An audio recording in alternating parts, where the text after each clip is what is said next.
Fíjense, cuando yo era un cristiano más joven y mucho más inmaduro que ahora, pensaba en cómo desea Dios darle su merecido a todos los que han hecho lo malo. Y mi primera reacción era así como decir, ay, este Dios de la Biblia es un Dios vengativo, es un Dios muy sanguinario, y como que no me gustaba mucho, me incomodaba pensar en eso. Pero conforme he ido creciendo, he ido entendiendo más mi propio pecado, mi propia condición y la maldad que veo en el mundo, veo qué tan importante es que Dios sea un Dios que tiene una ira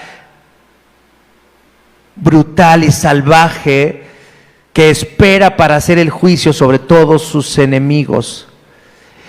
Hace una semana estaba viendo un reportaje de un asesinato de 3 niños de 8 años que ocurrió hace 26 años y que nunca se ha dado con las personas que los mataron a estos niños de una forma realmente salvaje. Y yo digo, Dios, qué cosas tan horribles, qué cosa tan tremenda, y qué asesinato más sanguinario, más espantoso. ¿Quién es capaz de hacer eso?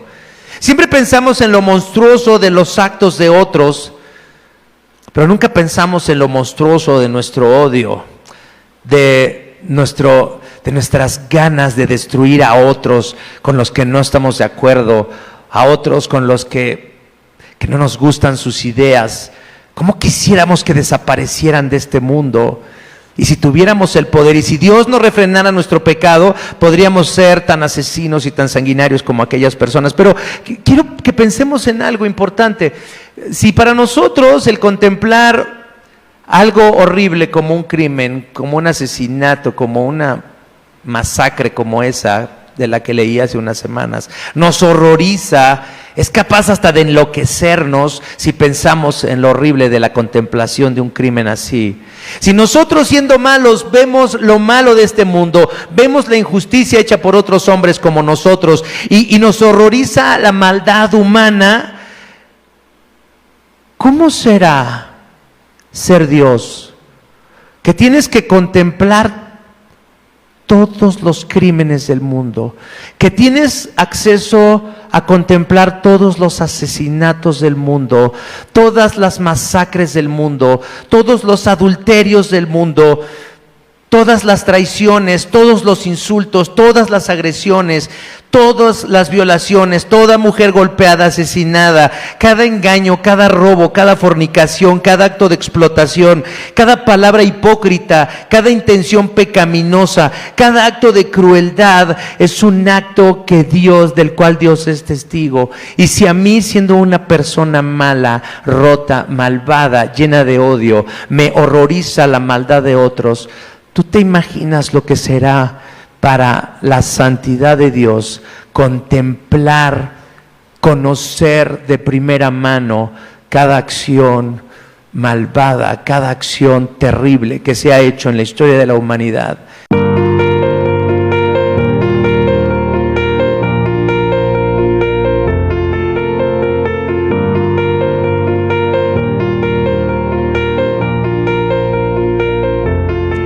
Vamos a la meditación entonces de la palabra del Señor en esta mañana.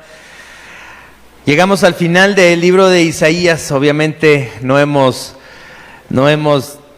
de manera exhaustiva analizado cada versículo de este libro, pero hemos ido a través de varios meses, casi 6 meses hemos estado meditando en esta palabra del Señor maravillosa en el libro de Isaías, y hoy llegamos al último sermón de esta serie titulada El pueblo de Dios, la manifestación de su gloria.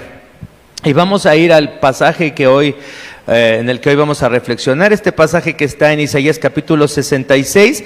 Vamos a leer primero de los versículos 1 al 6 y luego del 22 al 24. Isaías 66, versículos del 1 al 6 y luego del 22 al 24.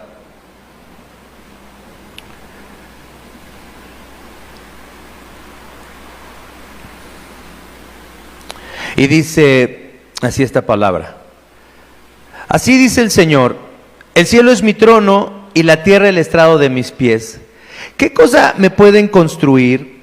¿Qué morada me pueden ofrecer? Fue mi mano la que hizo todas estas cosas. Fue así como llegaron a existir, afirma el Señor. Yo estimo a los pobres y contritos de espíritu, a los que tiemblan ante mi palabra. Pero los que sacrifican toros son como los que matan hombres. Los que ofrecen corderos son como los que desnucan perros. Los que presentan ofrendas de grano son como los que ofrecen sangre de cerdo. Y los que queman ofrendas de incienso son como los que adoran ídolos. Ellos han escogido sus propios caminos y se deleitan en sus abominaciones.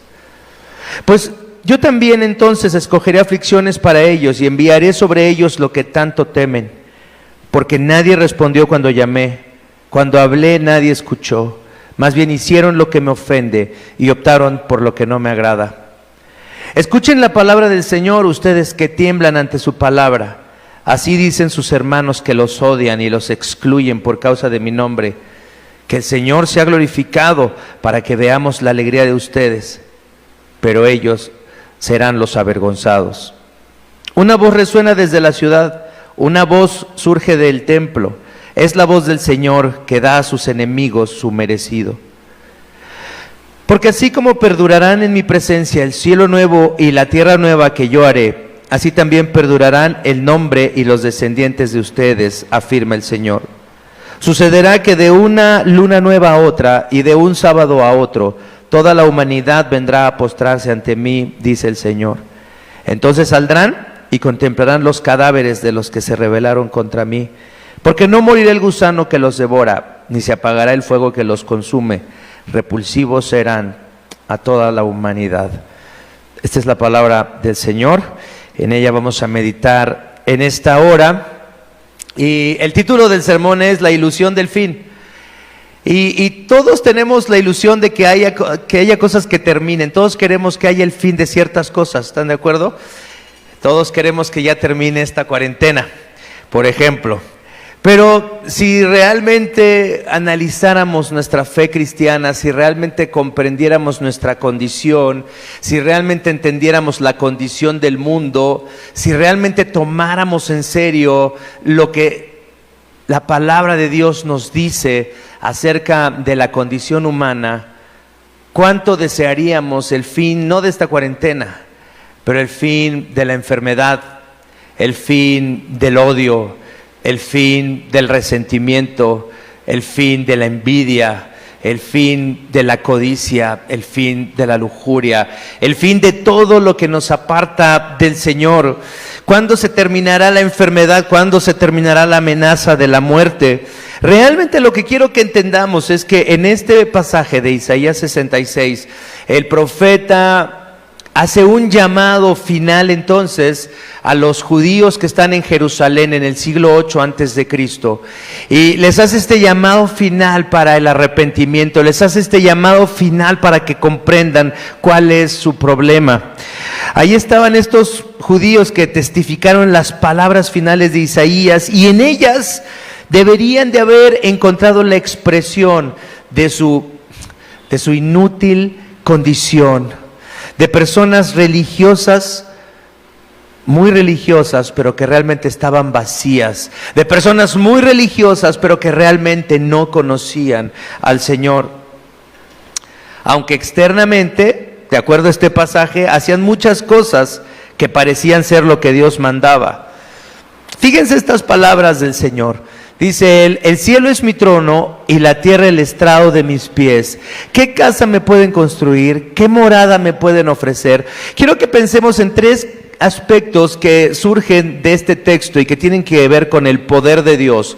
Una es el poder de la creación, un poder para crear todo lo que existe. Eso lo vemos manifestado aquí. Pero también vemos un poder para sostener la creación y que incluye no solamente sostener la creación de una manera, podríamos decir, en cuanto a la física, pero sostener la creación en una relación íntima con la creación. Y finalmente un poder para sanar también la creación. Entonces vamos a hablar de tres cosas hoy: el poder para crear, el poder para sostener lo creado y el poder para sanar esa creación. Entonces fíjense con lo que empieza el profeta Isaías en su exhortación final a los judíos. Dice: así dice el Señor, el cielo es mi trono y la tierra el estrado de mis pies. ¿Qué casa me pueden construir? ¿Qué morada me pueden ofrecer? Lo primero que deben de recordar esos judíos que están en Jerusalén es que Dios ha hecho todas las cosas, que ellos le pertenecen, que el mundo le pertenece a Dios, que todas las naciones del mundo le pertenecen al Señor. ¿Qué cosa podría ofrecerle el pueblo de Judá, ese pueblo que habitaba Jerusalén en el siglo 8 a.C.? ¿Qué podrían ofrecerle al Señor? Realmente, cuando analizamos este texto y vemos lo que dice el Señor pensando en cómo creó todas las cosas y cómo responden los judíos a Él, fíjense, tenemos que poner mucha atención porque es muy interesante. Dice en el versículo 2, fue mi mano la que hizo todas estas cosas. Fue así como llegaron a existir todas estas cosas. ¿Qué cosas? ¿De qué está hablando? Pues todo. La ciudad de Jerusalén, esos judíos que estaban ahí, los israelitas que habían sido ya llevados al cautiverio, tal vez en Asiria. Todas las cosas, todos los planes de Dios, todo lo que ha estado diciendo el profeta, todas las profecías contra Egipto, contra Siria, contra Babilonia, contra todas las naciones que habitaban alrededor de los israelitas, los moabitas, los amonitas, todas estas naciones iban a ser juzgadas. Dios está diciéndoles, yo hice todas las cosas, ¿qué tienen ustedes que ofrecerme? Y luego entendemos lo que los judíos estaban haciendo. Fíjense lo que dice en el versículo 3, los que sacrifican toros son los que matan hombres, los que ofrecen corderos son como los que desnucan perros, los que presentan ofrendas de grano son como los que ofrecen sangre de cerdo, y los que queman ofrendas de incienso son como los que adoran ídolos. Ellos han escogido sus propios caminos y se deleitan en sus abominaciones. ¿Qué cosa está diciendo Dios?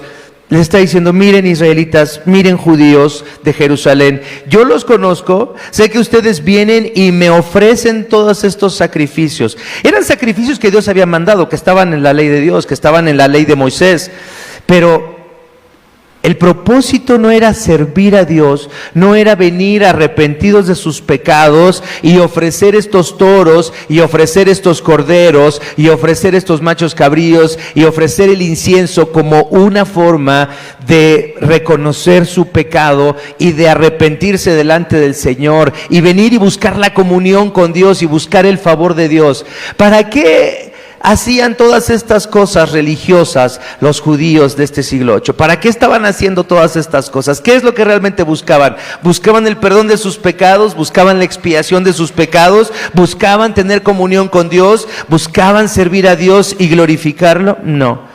Dice esta palabra escrita por Isaías, ellos han escogido sus propios caminos y se deleitan en sus abominaciones. Cuando leemos un texto así, es muy fácil pensar en todos los que rechazan abiertamente a Dios, en todos los que no son cristianos, en todos los que están lejos de Dios y están en una rebelión abierta en contra de Dios. Pero quiero que pensemos en esta mañana que este mensaje es un mensaje escrito por Isaías para el pueblo de Dios. Entonces, si tú estás escuchando este sermón, quiero que pienses que este es un mensaje no para los no creyentes, no para los que están allá afuera y que ni siquiera piensan en Dios, ni temen a Dios, ni buscan a Dios. Este es un mensaje para nosotros, para la iglesia de Cristo. Puede incluir en algunos aspectos a los que no creen, porque de alguna manera lo que está diciendo Dios, ustedes que son mi pueblo, son tanto mis enemigos como los que no me conocen. Al comparar la adoración falsa de los israelitas, de los judíos, con los actos paganos de derramar la sangre de animales inmundos como los perros o como los cerdos, ¿qué es lo que está diciendo el Señor? Toda su adoración es falsa. Todo lo que ustedes hacen para mí, todo lo que ustedes creen que hacen para mí, realmente lo hacen para ustedes. El Señor creó todas las cosas, hizo todas las cosas, creó a todos los seres humanos, creó este mundo. Y lo que entendemos en la creación es que todos deberíamos de vivir para la gloria y para la honra de Dios, sometidos a su señorío y viviendo para Él. Pero el corazón humano, ¿qué es lo que desea? Apartarse de Dios, seguir sus propios caminos, vivir bajo sus propias leyes, y eso es lo que trae la calamidad que vemos y contemplamos en el mundo, en los matrimonios, en la relación padres e hijos, en la relación de los gobiernos con sus pueblos. Vemos la historia de la humanidad llena de guerras, llena de violencia, llena de maldad, llena de abusos, de violaciones, de asesinatos. Vemos una historia llena de violencia que se origina en la rebelión del hombre en contra de su creador. Y ahora vemos entonces cómo Dios, habiendo elegido un pueblo para manifestarse en él, estos falsos adoradores del Señor son iguales que los paganos que no le conocen. ¿Qué tiene que ver eso con nosotros en esta mañana como iglesia de Dios? Yo creo que tiene que ver mucho. Yo creo que el primer llamado al arrepentimiento no es a los que están afuera de la iglesia, sino es para los que estamos dentro de la iglesia. Es para los que decimos que Cristo Jesús es nuestro Señor y nuestro Salvador. Es para aquellos que decimos que la Biblia es la palabra de Dios. Es para los que decimos que hay una salvación y que esta ha sido provista por Dios para nosotros en Cristo Jesús. Nosotros somos los que tenemos que entender en esta mañana cuánto de lo que hacemos para Dios solamente es para conseguir lo que realmente anhelan nuestras almas. Es para satisfacer nuestros deseos de honra y de gloria que solamente le corresponden a Dios. Pero tantas cosas que podemos hacer en el nombre de Cristo, pero que solamente es una forma de servirnos a nosotros mismos. ¿Por qué es necesario recordar en esta mañana que Dios es el creador de todas las cosas? Porque tenemos que entender que hemos fallado en vivir para Él al 100%, con todas nuestras fuerzas, con toda nuestra mente, como lo indica el primer mandamiento, ¿verdad? En Mateo capítulo 22, cuando le preguntan a Jesús, todos los que querían encontrar en él un defecto, y le dijeron, un fariseo le pregunta, maestro, ¿cuál es el más grande mandamiento? ¿Y qué le contesta Cristo? Amarás al Señor tu Dios con todo tu corazón, con todas tus fuerzas y con toda tu mente. No solamente porque Él quiere ser amado, sino porque merece ser amado, porque Él creó todas las cosas, porque Él hizo todas las cosas. Dice el Señor, fue mi mano la que hizo todas estas cosas. Fue así como llegaron a existir. Todas las cosas fueron hechas por el Señor. Y dice, pero yo estimo a los pobres y contritos de espíritu, a los que tiemblan ante mi palabra. Mi pregunta para ti como cristiano en esta mañana es, ¿realmente tiemblas a la palabra del Señor? ¿Realmente es la palabra del Señor lo que te detiene, lo que refrena tu pecado, lo que hace que reflexiones en lo que estás pensando, que reflexiones a dónde va tu corazón, que pienses en dónde estás encontrando tu refugio, dónde encuentras tu fuerza, dónde encuentras tu orgullo, dónde encuentras tu gloria y tu honra como ser humano, como hombre, como mujer? ¿Dónde encuentras esa gloria, eso glorioso? ¿Lo encuentras en tus fantasías, en tu codicia, pensando en un día cuando tengas esto, o estés en esta condición, o te cases, o tengas hijos, o tengas una casa, o los demás te conozcan, o tengas seguridad financiera, o tengas salud, o tengas muchos amigos, o seas ampliamente conocido en los círculos cristianos? ¿Dónde está tu gloria? ¿Dónde estás encontrando tu salvación? ¿Es realmente en esta relación, en esta comunión a la que Dios nos invita porque Él es el creador de todas las cosas? ¿O realmente el Señor solamente es un medio para conseguir lo que realmente está buscando tu corazón? Aquí está esta palabra que dice Isaías, ellos, estos que adoran falsamente a Dios, que ofrecen incienso, que sacrifican toros, que ofrecen corderos, dice, en realidad han escogido sus propios caminos y se deleitan en sus abominaciones. Cuando pensamos en que Dios ha creado todas las cosas, tenemos también que entender que esta palabra ha creado también las circunstancias que nos acompañan en este día. ¿Dónde se creó el COVID-19? ¿Fue en China? ¿En Estados Unidos? ¿Dónde se creó? ¿Dónde? Díganme, ¿ya tenemos las pruebas fehacientes de dónde se creó esto?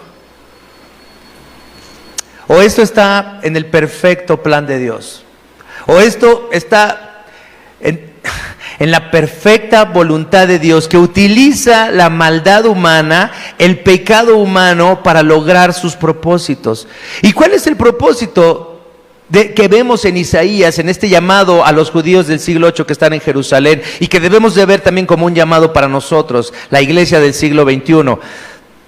¿Por qué está haciendo Dios todas estas cosas? ¿O solamente lo permite y contempla cómo vamos a reaccionar? No, cuando vamos a la Escritura sabemos que estas palabras que dice el Señor, mi mano hizo todas las cosas, incluye todas las cosas que están pasando, llegaron a existir. Dios crea todas las cosas en el universo, pero también crea las circunstancias, las condiciones bajo las cuales, fíjense, Él hace que sus elegidos puedan conocerle para temer su palabra. Entonces Él está muy interesado en que los que Él ha salvado, a los que Él ha elegido, puedan realmente entender cuánto necesitan temer al Señor, conocer al Señor, amar al Señor, servir al Señor, porque saben que Él los ama. Por ejemplo, los judíos entendían que Dios había creado todas las cosas, y durante una buena parte de los capítulos de el libro del profeta Isaías, vemos cómo Isaías les recuerda constantemente a los israelitas su historia, y siempre les recuerda una cosa: yo los saqué ¿de dónde? ¿De dónde los sacó? De Egipto. ¿Cuántas veces a través del Antiguo Testamento y cuántas veces todos los profetas de Dios que ministraron tanto en el norte en Israel como en el sur en Judá, cuántas veces les recuerdan a los judíos que Él es el Dios que los sacó de Egipto? Se los recuerda tantas veces, parece algo repetitivo, algo aburrido, algo tan tonto. ¿Por qué necesitan recordar tantas veces que Dios los sacó de Egipto? Fíjense una cosa, si pensamos en esta condición humana en la que Dios tiene no solamente que decirles que creó todas las cosas, pero que controla todas las cosas, y todas las circunstancias sirven para que las personas pecadoras, malvadas, rebeldes, podamos conocerle a Él. Entonces entendemos todo su propósito y todo su control y todo su poder creador. Entonces, por ejemplo, Dios puso el hambruna en Palestina en el tiempo de Jacob, para que la familia de Jacob tuviera que salir de ahí y tuviera que irse a Egipto a buscar alimentos. Pero antes ya había puesto odio en el corazón de los hijos de Jacob, de los hermanos de José. Fíjense, Dios no tiene que poner el odio en el corazón de ellos, porque ellos mismos por su pecado odiaban, y hay que reconocerlo, al sangroncito de José. ¿Están de acuerdo? ¿Era sangroncito José? Sí, era sangroncito. Y ahí está el pecado de José, creyéndose más que sus hermanos, creyendo que es alguien especial.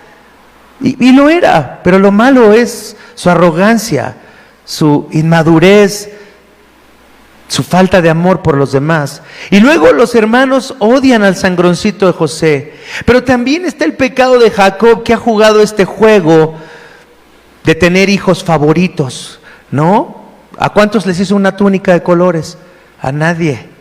Nada más se la compró a su hijito consentido. Estamos hablando de una época en la que una tela de color es algo que solamente puede tener una gente que tiene mucho dinero. Pues a su hijo José, Jacob, lo vestía con lo mejor. Entonces ahí está el egoísmo, la falta de sensibilidad y de amor de Jacob por sus hijos al jugar este juego del hijo favorito. Ahí está el sangroncito de José sintiéndose que es mejor que sus hermanos y que es alguien especial. Y ahí está el odio natural de los hermanos de José.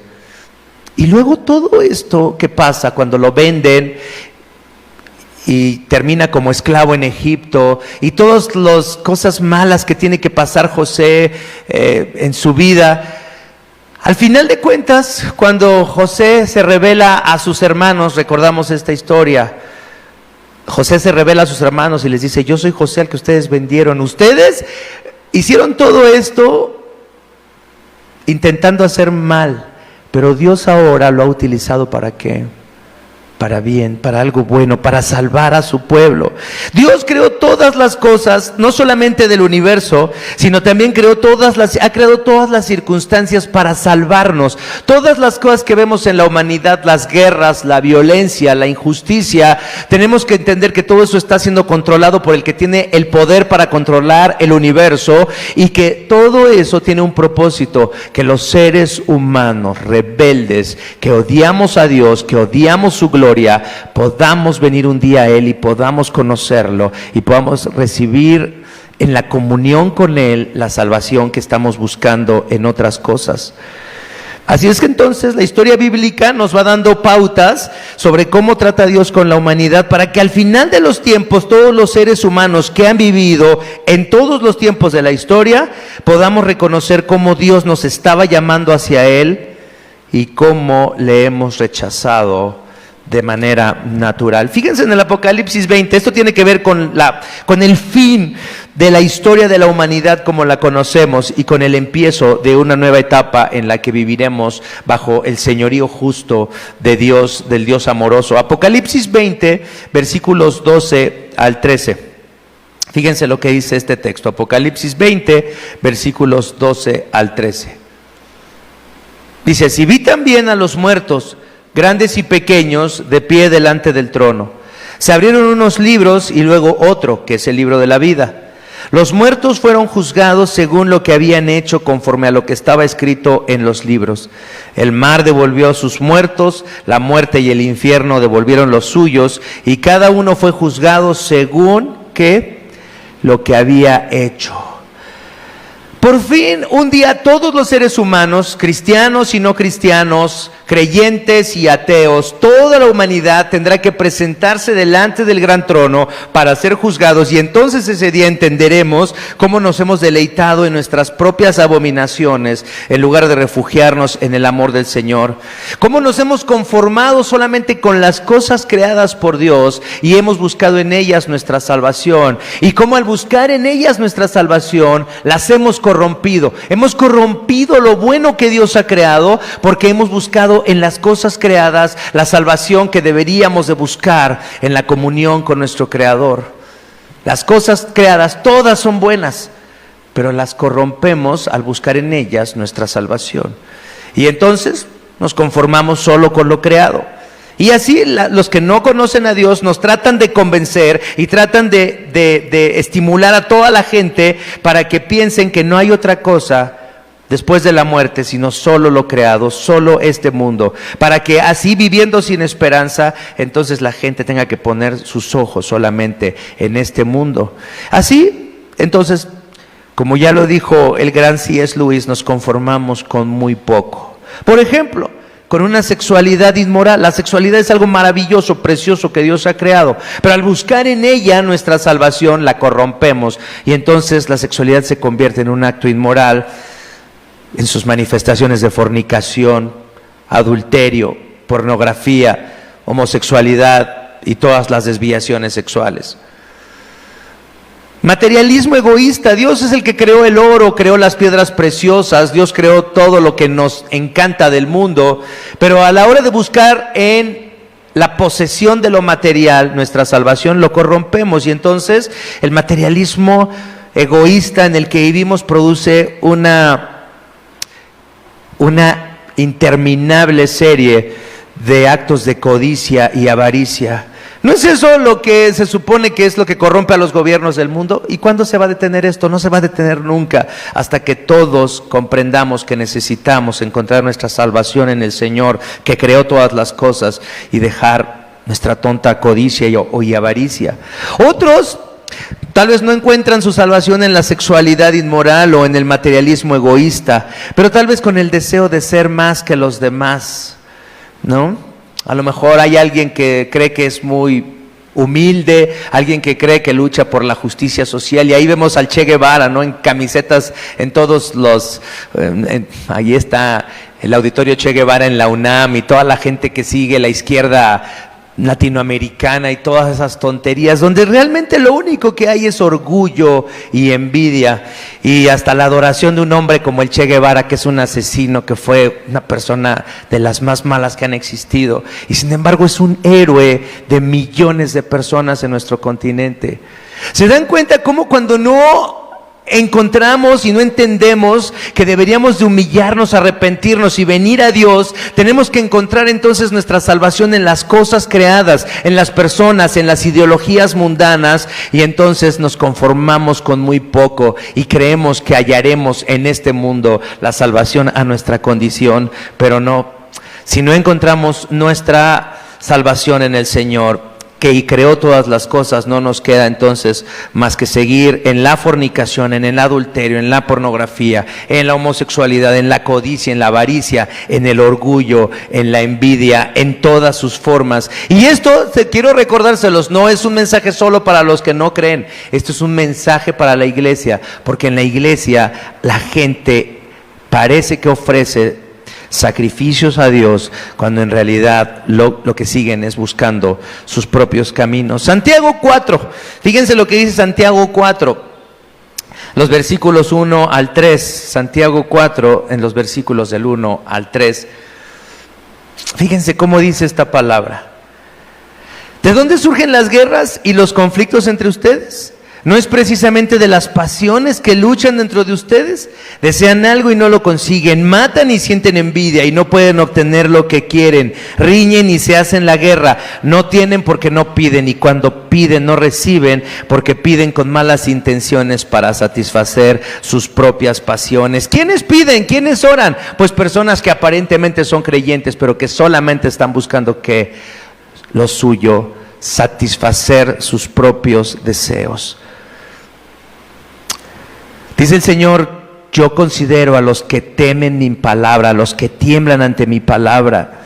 Temer la palabra del Señor es saber lo que Dios debería de hacer con nosotros, que debería ser juzgarnos y destruirnos por causa de su justicia, pero al mismo tiempo entender que por causa de Cristo hemos sido perdonados. Esta combinación de entender que el juicio de Dios debería estar sobre nosotros y que deberíamos de ser destruidos, y al mismo tiempo entender que Dios nos quiere perdonar y que por eso nos ha dado a Cristo, para ocupar nuestro lugar y ser destruido en nuestro lugar para salvarnos, de ahí debería de surgir el verdadero temor de Dios.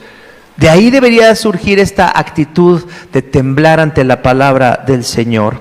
Esta es la única forma en la que nuestros corazones cambien, al entender estas cosas, la justicia y la misericordia de Dios. Así entonces el Señor dice: yo considero a los pobres y contritos de espíritu, a los que tiemblan ante mi palabra. ¿Por qué deberíamos de temer ante la palabra del Señor? Porque Él ha creado todas las cosas, y todo lo que está haciendo en este mundo, en todos los tiempos, todo tiene el propósito de que vengamos a Él y nos arrepintamos antes de que llegue este juicio. Él tiene el poder para crear todo. Los planetas, para sostenerlos, para mantener a los planetas en sus órbitas, para mantener las leyes de la gravitación universal, pero también tiene el poder para crear todas las circunstancias que finalmente nos lleven a Él. Vamos al segundo punto: el poder también para mantener la creación. Entonces vemos que no solamente Dios mantiene esa creación, o que tiene el poder más bien para iniciar esa creación, pero para mantenerla. Pero fíjense qué interesante. Vamos a leer en el versículo 3 del pasaje que leímos, Isaías 66:3, en donde estábamos. Pero los que sacrifican toros entonces son como los que matan hombres, y entonces vemos toda esta falsa adoración al Señor.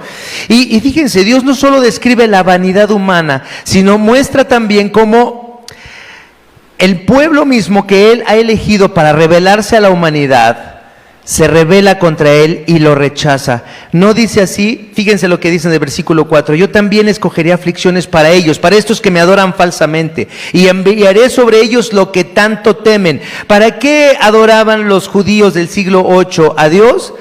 Para que no los conquistaran otros pueblos, para que no les quitaran sus riquezas, para que no le quitaran al rey sus caballos de guerra, sus coches de guerra, para mantenerse en su posición cómoda. No temían a Dios, temían que vinieran los ejércitos de otras naciones porque en realidad lo único que querían era seguir con su vida como estaba. ¿No es esto lo que vemos hoy entre muchos cristianos? No están diciendo que ya termine la cuarentena para que sigamos con nuestras vidas, para que sigamos haciendo lo que nosotros queremos. Para eso es para lo que las personas quieren que termine esta cuarentena, para seguir con nuestras vidas que no temen a Dios, que no temen su juicio, sino solamente tememos no poder hacer lo que queremos. Para eso, así adoraban falsamente al Señor los israelitas, los judíos del siglo 8. Porque dice el Señor: nadie respondió cuando llamé, cuando hablé nadie me escuchó, más bien hicieron lo que me ofende y optaron por lo que no me agrada. Estas palabras entonces no muestran otra cosa. Fíjense que el poder sustentador de Dios, que es grande en misericordia y paciente aún con aquellos a los que Él ha salvado y que lo rechazan y que lo adoran falsamente. Dios no puede solamente sostener la creación, Dios puede no solamente sostener la creación, pero también puede relacionarse con sus criaturas de tal forma que nos muestra otra forma de poder. Y fíjense, esta otra forma de poder, al ser paciente y misericordioso con personas como los judíos del siglo 8 o con personas como tú y yo. Y para entender mejor esto, tenemos que ir a un pasaje que está en el Antiguo Testamento, en el libro de Números, en el capítulo 14, en el verso 17. Números 14, versículo 17. Números 14, verso 17. Fíjense lo que dice. Cuando los israelitas estaban de rebeldes ahí en el desierto y se rebelan contra Dios, entonces Dios dice: los voy a destruir, ya me cansaron, ya no quiero nada con ellos. Y entonces Moisés le dice al Señor: Señor, pero si los destruyes, todas las naciones que han sido testigos de lo que has hecho van a decir que no pudiste meterlos a la tierra prometida. Y fíjense lo que le dice Moisés al Señor: ahora, Señor, deja sentir tu poder, porque tú mismo has dicho que eres lento para la ira y grande en amor, y que aunque perdonas la maldad y la rebeldía, jamás dejas impune al culpable. Ahora, Señor, deja sentir tu poder. ¿Cómo? ¿Mandando fuego, destruyendo a los rebeldes? No, deja sentir tu poder, porque tú eres lento para la ira y eres grande en amor, grande en misericordia. Entonces vemos aquí otra clase de poder, otra forma en la que Dios manifiesta su poder. Uno es en la creación y otra es en cómo sustenta su creación y cómo puede aún a través de su misericordia y su amor mostrar su poder al no destruir a los que debería de destruir. ¿Se dan cuenta? Esta otra forma de poder maravilloso es el poder que más nos conviene a todos, este poder de refrenar su ira a pesar de todo lo malo que hemos hecho. Isaías describe entonces al verdadero pueblo de Dios no como personas exitosas y orgullosas, sino como personas quebrantadas, como personas que necesitan arrepentirse y venir al Señor. Recordemos que estas palabras inicialmente estaban dirigidas a los judíos que regresarían del exilio y que los veían regresar del exilio se iban a burlar de ellos. Una parte interesante, importante de ser cristiano es que entendemos nuestro quebranto, entendemos la paciencia de Dios, su misericordia y su perdón, y así quebrantados venimos a Él. Pero esto nos hace parecer poca cosa, esto nos hace parecer insignificantes delante del mundo, delante de los que realmente no comprenden esto que suena como locura. ¿Cómo adorar a Dios? ¿Cómo servir a Dios? ¿Cómo humillarte ante Dios? Pues nos humillamos ante el poder de Dios, de su creación, manifestado en su creación, pero más nos humillamos ante el poder manifestado por Dios al amarnos y al perdonarnos, siendo como somos. Pero esto es causa de burla, esto es causa de bromas como la que compartió el otro día Rodrigo cuando estaba hablando de cómo un compañero de trabajo se ríe de la fe cristiana, ¿no? Al decir, ¿cómo es posible que Dios sea el creador de todo y Dios te diga: mira de lo que te voy a salvar si no me sirves mira lo que te voy a hacer si no me amas. ¿De eso te va a salvar Dios? Parece algo contradictorio, porque no entendemos que realmente hemos hecho tantas cosas en contra de Dios que Él debería simplemente de destruirnos, y eso debería ser nuestro fin. Fíjense lo que dice en el versículo 5 que está en Isaías 66, en la segunda parte.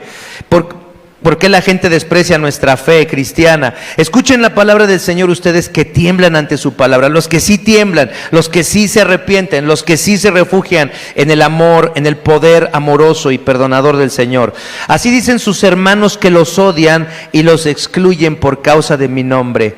Fíjense esta palabra sarcástica: que el Señor sea glorificado para que veamos la alegría de ustedes, pero ellos serán los avergonzados. No tengas miedo de ser cristiano, no tengas miedo de que se burlen de ti, no tengas miedo de someterte al poder creador y perdonador y sustentador de Dios. No importa que los demás piensen que tu fe no vale nada y que sarcásticamente te digan, no, pues qué bueno, bien por ti, qué bueno que eres cristiano, si a ti te sirve, pues qué bonito. No sé, tenemos familiares o amigos o personas que tal vez nos han dicho estas cosas, no, qué bueno que tú eres cristiano, qué bueno que a ti te sirve eso. Dice, pero finalmente ellos serán avergonzados. Cristo afirma que el mundo nos odiará, pero no solamente el mundo, también hay personas dentro de la iglesia que odian a sus hermanos cristianos. Esto es algo que debemos reconocer. Entre las iglesias cristianas hay odio, hay envidia, hay rencor, se burlan de ti. ¿Estás en una mega iglesia o estás en una pequeña iglesita que hay con 50 personas? ¿Dónde deberías de estar? ¿Dónde está la gente exitosa? ¿Dónde está la gente que tiene fe? ¿Dónde está la gente que realmente Dios bendice? ¿No están en las grandes iglesias? ¿No están en las iglesias donde la gente tiene éxito, tiene dinero? Estaba revisando la historia de Robert Murray Machin, y este hombre vivió hasta antes de los 30 años, vivió muy poco, pero se dice que en el tiempo en el que él ministraba en Escocia, se dedicaba a ir y predicar en los barrios más pobres. ¿Cómo va a sostenerse una iglesia si nos dedicamos a predicarle a los pobres? ¿Cómo vamos a hacer un ministerio internacional famoso si les vamos y les predicamos a las personas que no pueden darnos nada, que no pueden sostenernos? ¿Se dan cuenta cómo la iglesia también tiene que analizar cuando pensamos en el poder sustentador, perdonador de Dios en su misericordia y en nuestra actitud? ¿Cómo realmente a veces hemos trabajado solamente para tener una posición que los demás puedan reconocer? Platicábamos con un grupo de pastores y les decía yo, es que si ustedes no fueran exitosos, si ustedes no hicieran grandes cosas y la gente no los respetara, nadie los invitaría a estas conferencias. Es la verdad. ¿A quién invitarías a tu programa de Teología para la Vida, Rafa? ¿A un pastor que nadie conoce? ¿A un pastor que es un donadie? ¿No es mejor invitar a doctores y personas educadas, preparadas?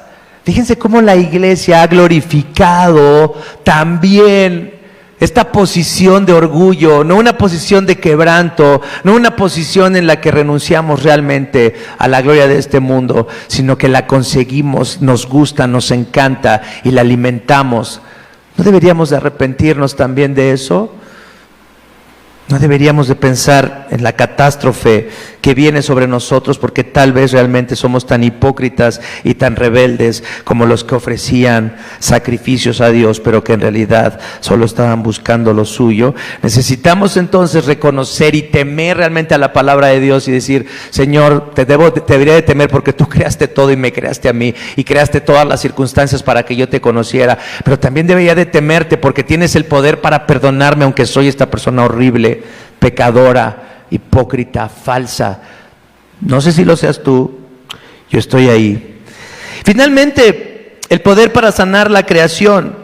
Versículo 6. Dice, una voz resuena desde la ciudad, una voz surge del templo, es la voz del Señor que da a sus enemigos su merecido. Ay, ay, ay. Todos queremos el fin, todos pensamos en el fin. ¿Cuándo vendrá el fin de la humanidad? ¿Cuándo vendrá el fin del pecado y del sufrimiento? ¿Cuándo Dios restaurará todas las cosas? Y deberíamos de anhelar ese fin, pero fíjense lo que dice Isaías, cómo describe ese fin. Una voz resuena desde la ciudad, una voz surge del templo, es la voz del Señor que da ¿a quiénes? A sus enemigos su merecido.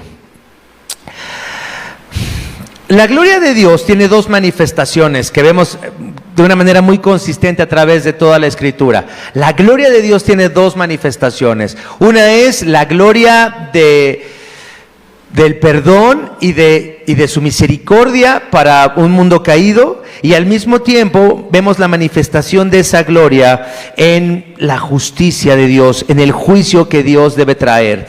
Hemos visto cómo Isaías incluye entonces en sus oráculos durante todos los meses anteriores profecías de restauración, la idea de que el juicio de Dios sobre sus enemigos vendrá, y que esto es parte de la forma en la que Él va a restaurar al mundo. Y esta restauración del Señor es descrita en estas palabras, donde una voz resuena desde la ciudad. ¿De qué ciudad estaba hablando? Si era el ministerio de Isaías a los judíos de Jerusalén, está hablando de esta ciudad elegida por Dios. Una voz surge del templo de Dios. ¿De cuál templo de Dios? De ese templo que había construido Salomón y que sería destruido después.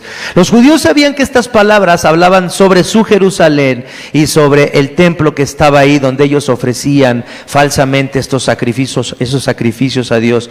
Pero el propósito de la voz es darle a los enemigos de Dios, fíjense, el propósito final de anunciar esta restauración es que los enemigos de Dios reciban su merecido. Y si lo pensamos bien, ¿qué es la iglesia? Si no esa congregación de los que, habiendo sido enemigos de Dios, en lugar de recibir nuestro merecido, ahora hemos sido hechos amigos, adoptados en la familia de Dios. Personas que no han sido engendrados de voluntad de varón, sino del Señor, del Espíritu del Señor. Y nos dice Juan 1:12, ¿no? Que ¿quiénes son hijos de Dios? ¿A quiénes les ha dado Dios potestad de ser hechos hijos de Dios? A los que declaran, a los que confiesan que Jesucristo es su Señor y su Salvador. Ellos son adoptados hijos de Dios.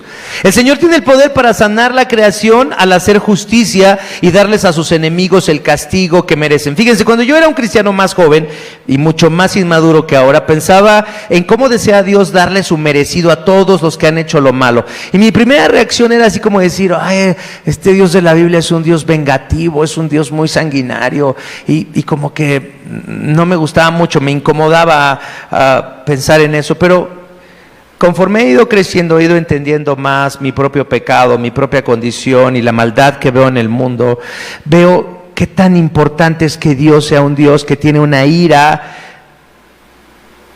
brutal y salvaje, que espera para hacer el juicio sobre todos sus enemigos. Hace una semana estaba viendo un reportaje de un asesinato de 3 niños de 8 años que ocurrió hace 26 años y que nunca se ha dado con las personas que los mataron, estos niños, de una forma realmente salvaje. Y yo digo, Dios, qué cosas tan horribles, qué cosa tan tremenda, y qué asesinato más sanguinario, más espantoso. ¿Quién es capaz de hacer eso? Siempre pensamos en lo monstruoso de los actos de otros, pero nunca pensamos en lo monstruoso de nuestro odio, de nuestras ganas de destruir a otros con los que no estamos de acuerdo, a otros con los que no nos gustan sus ideas. ¿Cómo quisiéramos que desaparecieran de este mundo? Y si tuviéramos el poder, y si Dios no refrenara nuestro pecado, podríamos ser tan asesinos y tan sanguinarios como aquellas personas. Pero quiero que pensemos en algo importante.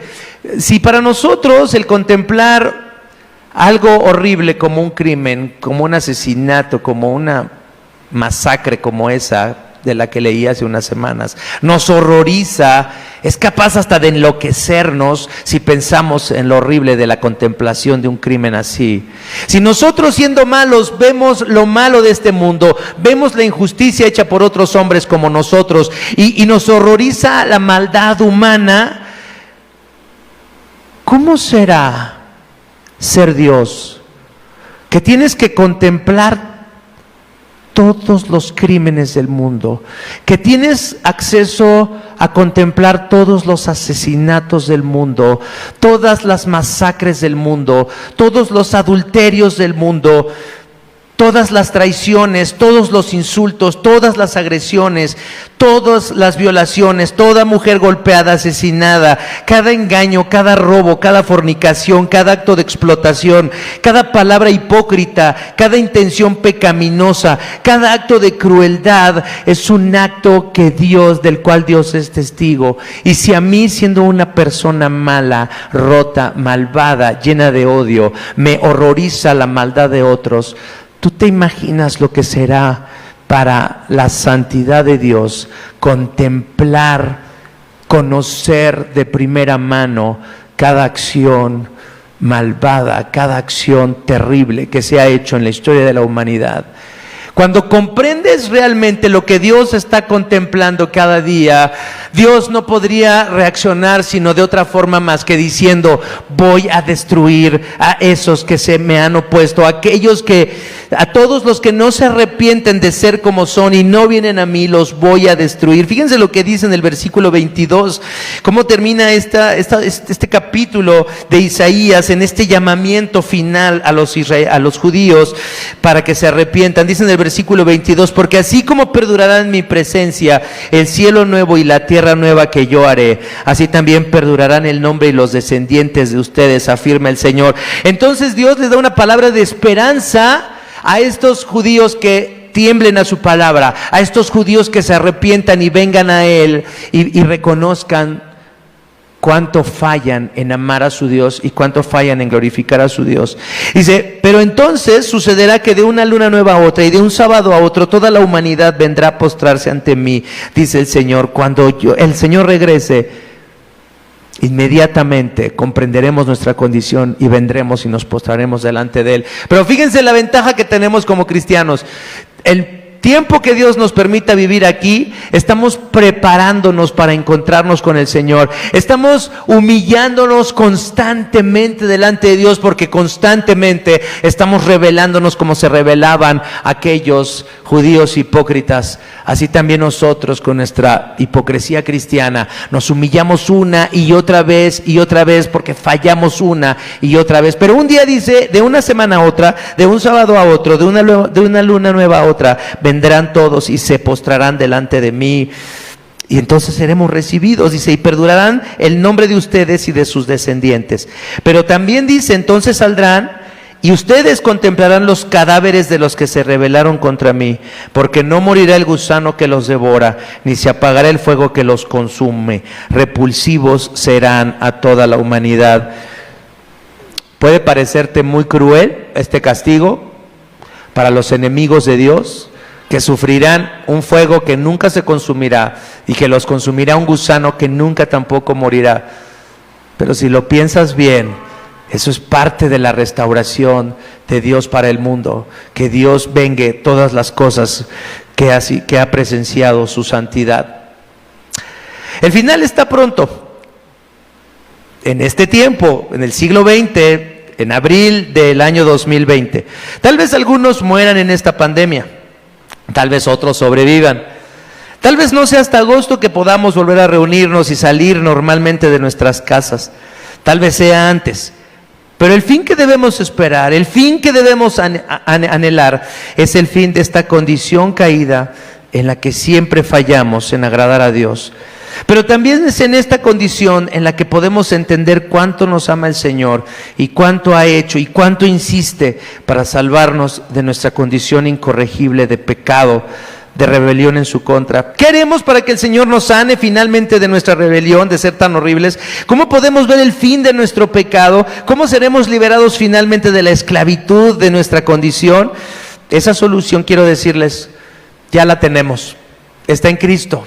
Ahí debemos de ir, ahí está el fin de nuestro pecado. Y cuando vuelva a presentarse nuestro pecado, ahí le daremos fin otra vez en la cruz de Cristo, en la obra de Cristo, en la vida de Cristo, en su obediencia, en su justicia que ahora es nuestra. Fíjense lo que dice Robert Murray McCheyne, que es alguien muy importante, este pastor escocés que solamente vivió hasta antes de los 30 años y que tuvo un impacto increíble en tantas personas en su tiempo. Fíjense estas palabras que él dice acerca de su condición. Dice: cuando he pecado, lo que menos quiero es buscar a Cristo, porque me siento muy avergonzado. Siento que no serviría de nada, que más bien estaría haciendo de Cristo un ministro de pecado, como si después de comportarme como un cerdo me pusiera la mejor ropa, y así muchas otras excusas para no ir a Cristo. Sin embargo, sé que todo esto son solamente mentiras que vienen directamente del infierno. El apóstol Juan dice lo contrario y nos recuerda que si alguno peca, abogado tenemos para con el Padre. Estoy seguro de que no hay solución más segura ni paz más grande al ver nuestro profundo pecado que refugiarnos directamente en el Señor Jesucristo. Este es el remedio para experimentar la paz y la santidad. Esto que digo es locura para el mundo y para el corazón endurecido, pero esta es la solución que Dios ha provisto para el pecado. Quiero que en esta mañana pienses cuánto has fallado, cuánto has servido a Dios de una manera tan falsa, tan egoísta, y solamente para tu honra y para tu gloria. ¿Cuántas veces lo has hecho tú? ¿Cuántas veces lo he hecho yo? Y sin embargo, tenemos un Salvador que puede recibirnos y en donde está el fin de nuestro pecado. Otra vez en Cristo, una vez y otra vez en la cruz de Cristo, una vez y otra vez en la justicia de Cristo. Ahí está el fin de mi condición pecadora y a esa salvación nos aferramos. El fin está cerca, el fin también del pecado lo ha provisto Cristo, así es que hallemos en Él nuestra esperanza. Vamos a orar. Padre amoroso, Padre bueno, Padre lleno de misericordia, Señor, a través de estos meses en los que hemos pensado en estas palabras de Isaías, solamente vemos que hay una condición incorregible en los que has elegido para ser tu pueblo. Ya no hablamos de los que no te conocen, pero si habláramos de la iglesia, qué condición. Pero Padre, nos has mostrado tu poder al crear todas las cosas, al crear las condiciones para que pudiéramos venir y conocerte. Pero más que otro poder, hemos visto el poder de tu salvación, el poder de tu perdón que nos invita una y otra vez a ponerle fin a nuestro pecado y hallar ese fin al pecado en la cruz de Cristo. Señor, ¿cuántas veces tendremos que ponerle fin al pecado?